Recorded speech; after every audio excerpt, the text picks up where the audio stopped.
Deep within the Segmentum Pacificus, to the galactic west of Holy Terra, an event known as the War of the False Primarch saw the 33rd millennium plunged into war. Little is known about the true events of this conflict, being a minor footnote in Games Workshop's expansive history of the Warhammer 40k universe, but not all has been lost to the ravages of time and censure. While the identity of the False Primarch is unknown, they succeeded in rousing chaos and rebellion in the sector, biting back against the hand of the Greater Imperium. The High Lords of Terra saw fit to task the Adeptus Astartes in the suppression of the False Primarch and inducted 5 Space Marine chapters into a holy fraternity dubbed the Pentarchy of Blood. The Carcharodons, the Flesh Eaters, the Red Talons, the Death Eagles, and the Charnel Guard saw to the sector running red with traitor blood over the next 80 years, eventually leading to the False Primarch slain and their name purged from history itself. In this video series, I'll be going into the 5 chapters of the Pentarchy of Blood, some being more famous in the eyes of the fandom, and some a little more obscure. This time around, we're taking a look at a chapter that's been killing heretics since the days of the heresy, the Red Talons. With a long-enduring lineage traceable back to the Great Crusade, the Red Talons are ferocious warriors of the Emperor. Many a foe and traitor have been slain by their hands, specializing in the hunting for their heretical kin, the Chaos Space Marine legions, responsible for laying low the Emperor of mankind. Such is their bloodied history, and such will be their legacy long after the last traitor's life is snuffed out beneath their boots. They are unceasing, they are relentless, and a little batshit crazy on top of it all. The Red Talons are another older chapter of Space Marines, though not as venerable as the previously covered members of the Pentarchy of Blood, having been seen as far back as the 3rd edition Space Marine Codex in 1998. I was 4 years old in 1998, just to remind all you old bloods about your impending mortality. But anyways, now that you're reeling from that, the Red Talons are, as previously mentioned, able to trace their history all the way back to the ancient days on Holy Terra. So, let's go back to the beginning, just to make things easier. When the Emperor of Mankind was raising his first Astartes on the soil of Terra, there was a particular lad named Outtro who was one of the first to be raised and inducted into the Emperor's 10th Legion.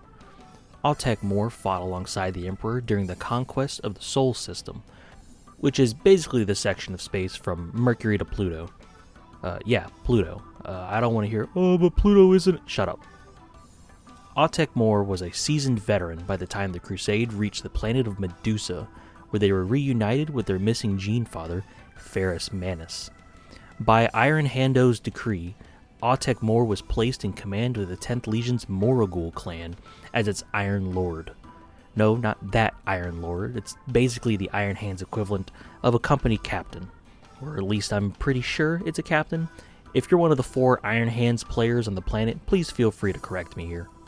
Outtro and Ferrus Manus were not exactly the closest of co-workers, so Ferrus Manus commonly assigned troublemakers and volatile assets of other clans to the Moragul clan, essentially giving Outtro thousands of unruly teenagers and busted up vehicles to try to make a functioning fighting force out of. Outtro overcame these challenges and became known for his extreme discipline across the clan, even going so far as to kill dissenters and hecklers in quote-unquote honor duels, thus ruling the entire clan with an iron... Oh, shit, okay, I get it. While the Moragul clan were a bunch of misfits and idiots being led by a bloodthirsty drill sergeant, they did make a name for themselves in key conflicts. During the Drop Site Massacre on Isstvan V, which I covered in my Shattered Legions video, by the way, Outtro and his crew were some of the first loyalist reinforcements to arrive at the conflict, rolling up in their flagship, the Red Talon. Whoa, hey, title drop. With the conflict in full swing, the Red Talon was successful in breaching the traitor's defensive perimeter in an attempt to reinforce the Iron Hands and other planetside loyalists. However, the Red Talon took such extreme damage while performing the maneuver that it was forced to fly back into space, where it was chased off by traitor starships. We've all seen it before. Someone gets too eager and jumps the gun. I get it. At least I have chicken. With mountains of loyalist Marines piled high on the sands of Istvan V, a fire was lit in Outtro Moore's eyes, and he made it his mission to eradicate every heretical piece of shit that forsook the benevolence of the Emperor. Clan Moragul gladly saw to the slaughter of traitors till the end of the heresy, gladly seeing to the slaughter of traitors till the end of the Great Scouring. Gilliman's Codex Astartes saw the fragmentation of the Space Marine legions, which saw Outtro Moore rise to the position of Chapter Master. Naming his new chapter after his signature whip, the newly established Red Talons saw to the new millennium the only way they saw fit, with the slaughter of traitors, which continues to this day, where, they slaughter traitors. As they say, if you do what you love doing, then you never work a day in your life. Now, obviously the Red Talons have that old reliable hobby they can always come back to, but the Red Talons are veterans of many conflicts. With some prestige earned in conflicts like the War of the Beast, the Battle of Amiens, and the Gothic War, although aren't all of these battles Gothic, technically? Like, Imperium and 40k is Gothic, so... You are technically correct. The best kind of correct. Many of these conflicts were against some very minor Xeno races. Like, minor Xeno races. Definitely some material to poach for a minor Xenos video on my channel. The Red Talons are noted to have cooperated with the Space Wolves and the Inquisition when confronted with the Draxian hegemony, a young species with not even a physical descriptor to their name. The Draxians were not a threat at the time, which saw Inquisitor Helena Valeria make contact to learn from them. From her probing, she learned that the Xenos were little to worry about on their own, but could rise to be a threat if allied with the Tau or other minor Xeno races. At some point, the Draxians launched a conquest into Imperial territory, which saw to the Red Talons and Space Wolves being deployed to suppress the invasion. However, at some point, the Inquisition closed all records of the event, with the wikis stating the only surviving evidence of the conflict even existing being some battle honors stuck to the bumper of a Space Wolf Thunderhawk. Another Xeno race the Red Talons have tussled with are the Galthites, who are described as a reptile-like saurian race. They are noted as being the creators of a weapon with a really cool name called the Galthite Lacerator, a weapon said to resemble the siege claws used by Chaos Decimators. This is definitely a Xeno I want to make one day. It's been on the list for a while. Maybe like a little Saurian lizard man kitbash, I think Pete the Wargamer did something similar to it already, but yeah, I think I could make it work. I could spin it, I'm not using those new Croc Swords though. I don't know. They're just a little too sexy, I think. It's just they make me feel weird. I don't want them. I don't want them. The Red Talons also ran into hard times with the paramours of the Morpheus Rift. Little is known about this species outside of two bits of information. One, they are abominations of great power, and two, the only good thing is that they're located close to the galactic core, the true center of the Milky Way, which is complete misery business for every race, leaving the Red Talons opting to simply not be caught in the middle of it. It'd be nice to know a bit more about them, but hey, that's what you get when you deal with Games Workshop lore. For the Red Talon build, I opted to utilize this running Marine from the Space Marine Heroes line. This one in particular was secondhand, but still in good condition, just needed some TLC. As the first step of that TLC, I immediately began to tear it into shreds, my main targets being the pre-molded pauldrons, and most notably the entire shin off of the right leg. Don't worry, you may think I am blind and dumb, but I assure you that my eyes work perfectly fine. While I would rather prefer using some independent arms for the Marines' weapons, cutting this classic bolter in half was sadly necessary, even though I've come to greatly appreciate the regular bolter in the New Age era of ugly-ass bolt rifles. With large parts of the Mini excised, it was time to rebuild. After all, you gotta chop plastic to build it. Or something. I used varying sizes of cylindrical and square styrene rods, combined with flat pieces to fashion together the most convincing prosthetic leg I can manage. I tried to make it look somewhat functional with some points that look like they could rotate and some articulation in the ankle, and a segmented foot structure that looks like it can kind of accommodate some uneven surfaces. I could have also run a wire or something along the side, but I kind of liked it as is, and also I just didn't feel like it, so yeah. The next step was replacing the bolter I destroyed with this heavy bolter. As these arms were perfectly spaced to hold a bolter, I figured they would translate fine over to the heavy bolter, although the left hand was annoyingly molded into the grip. This is a big reason why I prefer the older hand design you see on old TAC Squad kits, but if I cut out the grip of the bolter and kind of graft it onto the front of the heavy bolter, it sort of blends if you don't look at it closely, so don't look at it closely if you don't mind. With a piece of styrene on the front to recreate the little camera bit and the pauldron slapped on, the Marine was coming along pretty nicely. Also, the Red Talon specific heraldry was 3D printed, but if you'd like the STL I used, check the description. The STL was cheap and there's a lot of options. Or, you can find them on Etsy. They're not hard to find. You got options, With the Marine assembled, it was time to gussy him up with accessories. I harvested this AdMech backpack for various techie bits to adorn the Mini with, but I had apparently forgot to film it. Yeah, definitely not intended, but what I do have is some footage of making this servo skull. While I don't have a servo skull bit on me, having a heavy weapon like this just kind of feels like you should have a servo skull. It's one of those things that just kind of matches, this feels right, Starting with a plastic skull from the Games Workshop Skulls kit, I glued a piece of trimmed styrene on over the eye to act as that little Saiyan Scouter eye scope a lot of people in 40k like to wear. I then began to start randomly gluing on styrene to make nondescript bobs and bits on the skull. Maybe the receivers or transmitters of some kind. Who knows? And honestly, who really gives a shit, as long as it looks cool. I had recently gotten some coiled wire from Zinj Industries to test out, and I'm glad I bought a whole bunch because it worked perfectly for this job here. These may look like guitar string, but are 9,000% easier to bend and coil in comparison.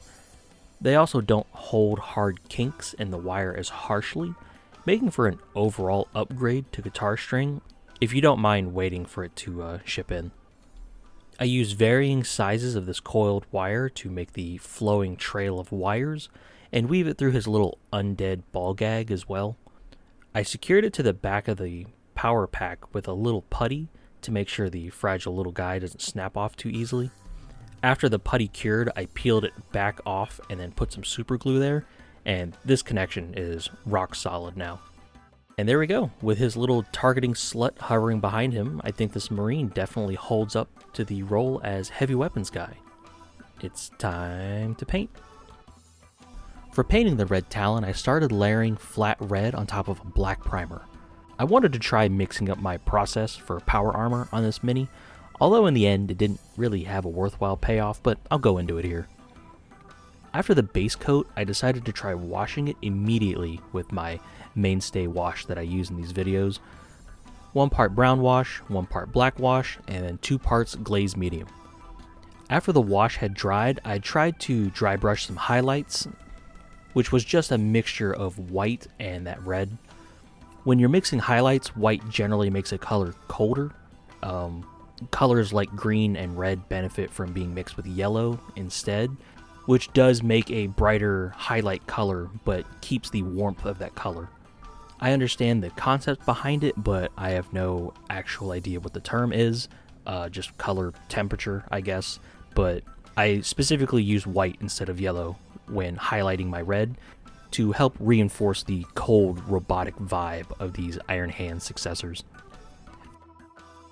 After the dry brush highlights, I felt like the white mix was a little harsher than I intended, so my plan was to glaze the whole mini with a mix of contrast, medium, and flesh terror red. However, I wanted to ensure the highlights weren't drowned out by this red, So I ended up just dry brushing the whole mini with pure white anyways. So essentially my solution to highlights that looked too white was to dry brush pure white. Either way, the contrast over the white did successfully push my armor back into the red territory that I was happy with, and the entire experiment could be classified as good enough, but my other method is usually a lot faster and easier. But hey, as the wisdom of the ancient Sun Tzu said in regards to experimentation, the only way to find out is to fuck around. With the red armor basically done, I turned to taking care of the black and metallic areas. I base coat these in a dark gray as I've been moving away from using pure black in my projects to help get more depths in my recesses. Afterwards, the areas that'll stay dark gray get a dry brush of neutral gray, with some areas like the hands being covered with some poster tack to help protect them. Side note, but I've had some people ask what this cable is that they sometimes see in my shots. It's a headphone cable, since I yearn for the certainty of wires. I share an office with my girlfriend, and sometimes when she's talking to friends or I'm doing audio editing, I throw them on. So sometimes they'll either be talking about like gacha games or, venting about personal problems, and I'm over here just like...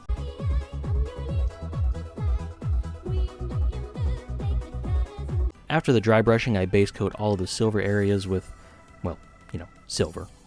I considered doing a gunmetal silver at first, then washing it, then adding bright silver highlights, but I didn't really feel like it, so I didn't. There were also a few areas that were a brassy bronze, so I took care of those afterwards, bringing that color down onto the back of the robo leg just to kind of help distribute the color. The only thing I need to do now is paint the pauldron banding in accordance to the Codex Astartes. I could just leave it red and just say it's third company, but that felt a little too lazy, even for me, so after some careful thinking and consideration, I went with the gray stripes of the 8th company. With all the base coats on, we shade the entire mini with the same black-brown glaze mix we did earlier, just like we always do. I don't know, it's just a really nice wash. The little color depth the first wash achieved wasn't really worth the trouble, so while this armor experimentation was worthwhile simply for the acquisition of the information, I'll probably just stick to a single wash at the end. It just makes for a faster process overall. Whether you're speed painting, regular painting, or making YouTube videos, just a thought. Anyways, with the wash dried up and the base quickly gussied up, the Red Talon was complete. Before the start of the Pentarchy of Blood project, I didn't know too much about the Red Talons. I kind of had like a overall familiarity with them, but after doing this, I've come to like them a lot. It was a nice opportunity to make prosthetic limbs, which I don't really do as much as I should, honestly.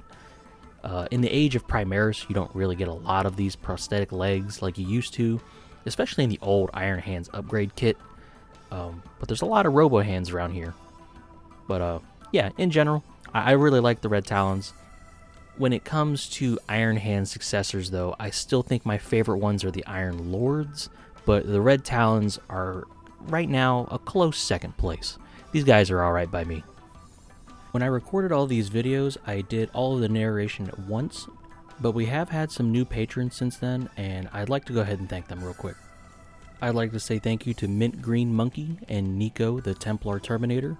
Whether or not he terminates Templars or if he is a Templar Terminator is unknown, but thank you both very much for your support.